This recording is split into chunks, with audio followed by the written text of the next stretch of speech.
thanks for joining us today as we show you around the amazing city of Singapore.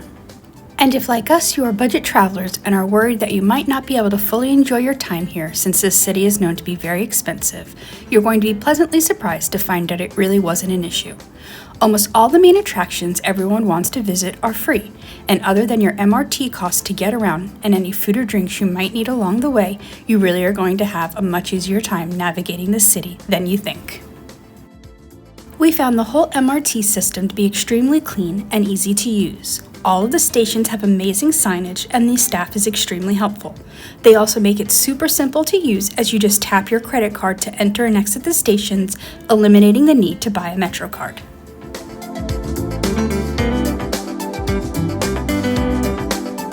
Lastly, we found the cost to use the Metro was really affordable, so if you have an upcoming trip to Singapore, you should definitely plan on using the MRT to get around. And to help you get a jump start on your planning, I will show you the exact train stop we used for each of the places we visit in this video. So let's get started by visiting Chinatown. Here the Metro literally takes you right into the heart of the action as soon as you step off the escalator.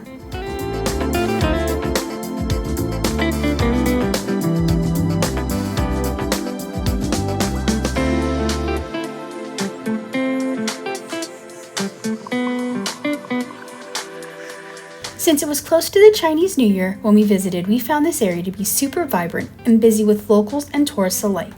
We really enjoyed walking up and down the streets, looking at all of the various vendors and offerings they had for sale.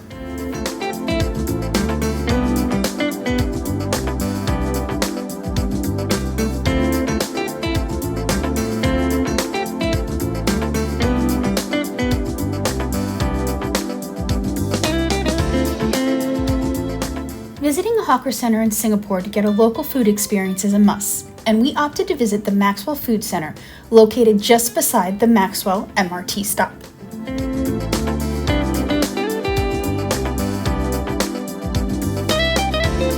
We stopped for a very late dinner one evening, so only about half the stalls were open, but we still had no issues finding something to eat at a very affordable price.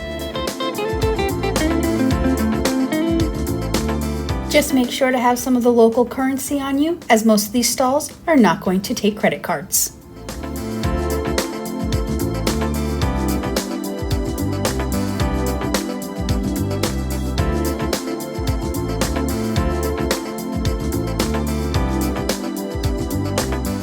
Everyone knows that Southeast Asia malls are next level, and we found this gem 2 stops away from our hotel. We found that most malls in Singapore will be connected to the MRT system by multiple entrances, making it easy to access them from the underground hallways.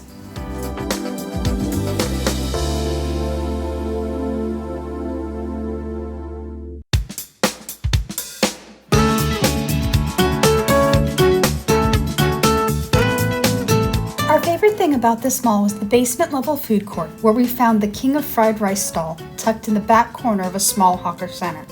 We found this to be our favorite meal of our entire stay here, so if you're in this area, we highly recommend you stopping and checking it out for yourself.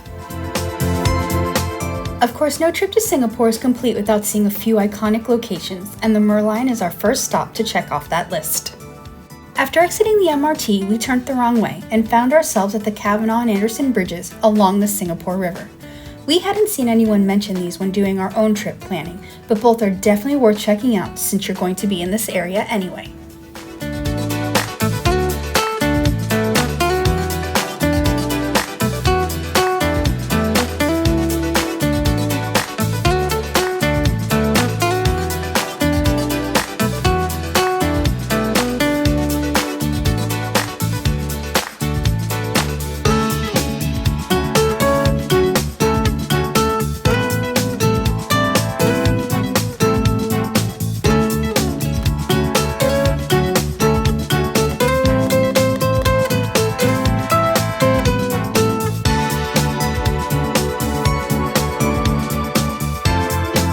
Once you've enjoyed a very scenic stroll along the riverfront, just around the corner you'll cross the street over to the One Fullerton Plaza.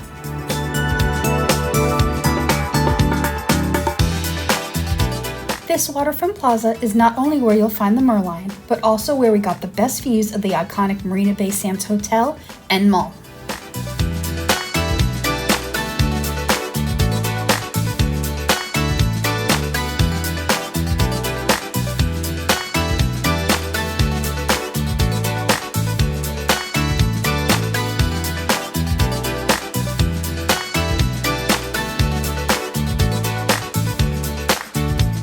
Now, if you're feeling up to it, you can walk around Marina Bay to those locations, or you can hop back on the MRT and hop back off at the Bayfront stop.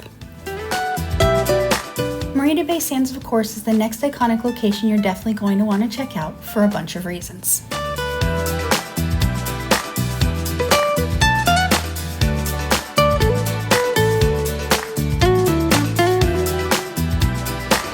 First is the water vortex at the mall's main entrance. This unique water feature can be enjoyed from a few places. First, by standing on the outside of the mall. Second, inside of the mall on the second floor, or even by taking a gondola ride. Second is checking out the mall's aesthetically pleasing design. Even if you don't want to shop, strolling around the different levels is absolutely worth it.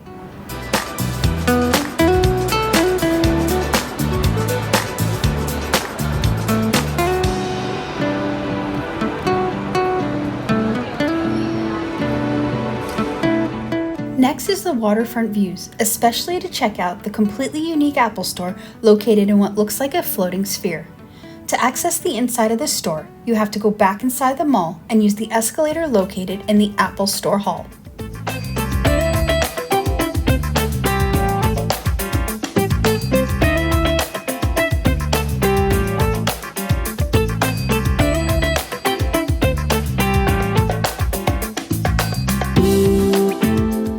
Before we talk about the other main waterfront attraction, let's go back inside the mall and check out the food court.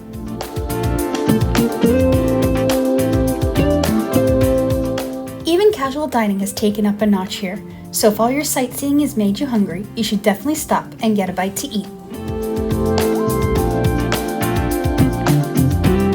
Okay, so let's head back outside and see the waterfront's main attraction, the nightly fountain show. Just make sure to get out there early to get a good spot, as this is a really popular and very crowded event.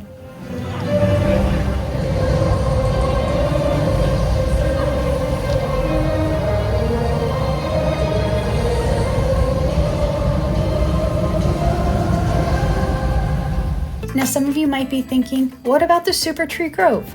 Actually, that's where we're headed next when we head over to the Gardens by the Bay complex.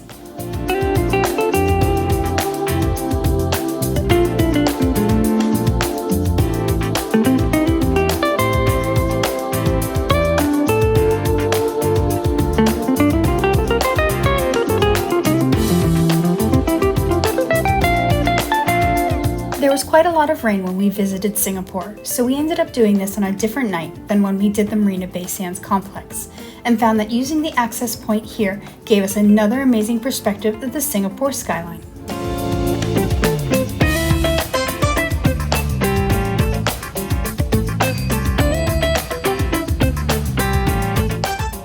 I will say that since we did this area at night, we did not visit all that this area has to offer, opting just to check out the free show at the Super Tree Grove.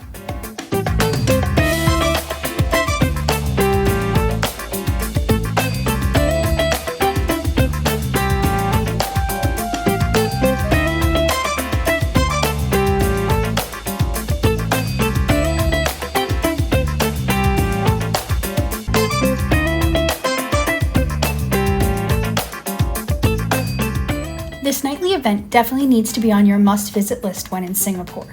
While it does get extremely crowded because it is a free event, it is stunning and definitely worth seeing. They do change the show throughout the year, so even if you've been here before, checking it out again is a must, as you most likely will catch something different.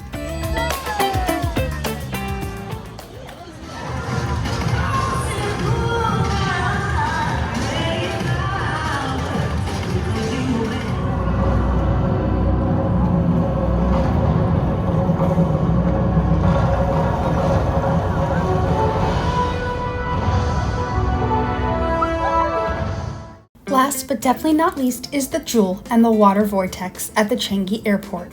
The green MRT line ends at Terminal 3, which is where you'll find this attraction. It is super easy to find just by following the overhead signs.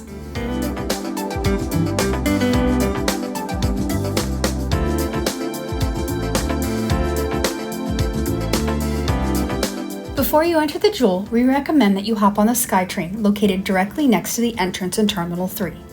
Taking the free SkyTrain to Terminal 2 will actually take you through the center of the Jewel, giving you a great view of the water vortex.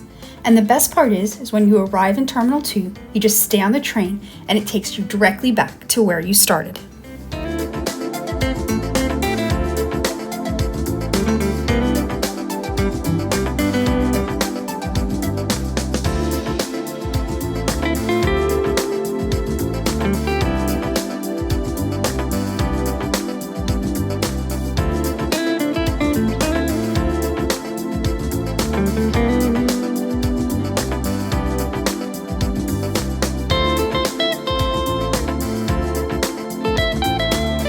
Once you've done the round-trip train ride, you can head into the Jewel and check out all this mall has to offer.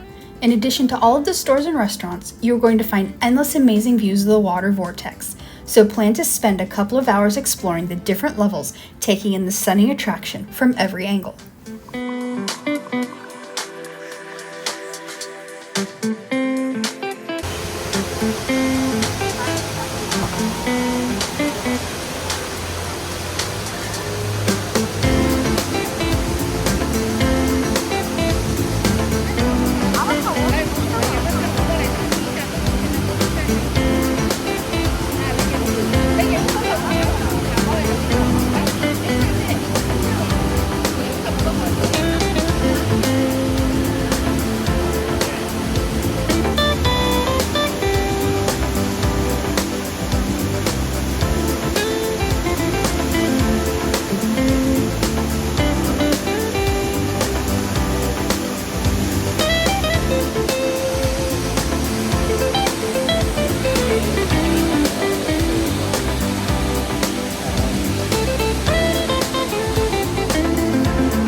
If you ever wondered about where the water goes, then visiting the lower levels of the Jewel will not disappoint, as each level under the water vortex offers you a different view of the cascading water continuing its journey down before it's recycled back up to the top.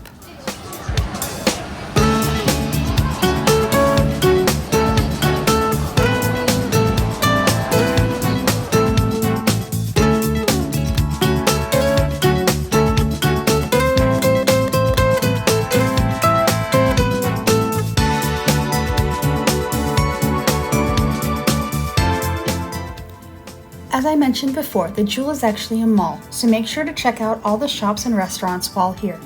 We decided to grab some dinner at Din Tai Fung, a restaurant we had heard a lot of people mention in their Southeast Asia travels. And while it was definitely not the cheapest meal we ate while in Singapore, we're glad we stopped in and gave it a try.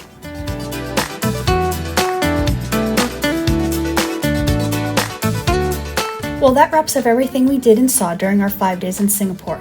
How do you think we did? Did we miss something on your must-do list? If so, let us know in the comments below, because we're definitely coming back in the future. We hope we shared with you something you didn't know, and now you feel a little more prepared for your trip. Either way, we hope you'll subscribe and comment below, because we would love to hear from you and want you to join us as we continue to travel Southeast Asia. Next week, I'll be sharing exactly how much we spent in Singapore when I do a complete budget breakdown, so we hope to see you then. And until next time, this is us wishing you your very own happy travels.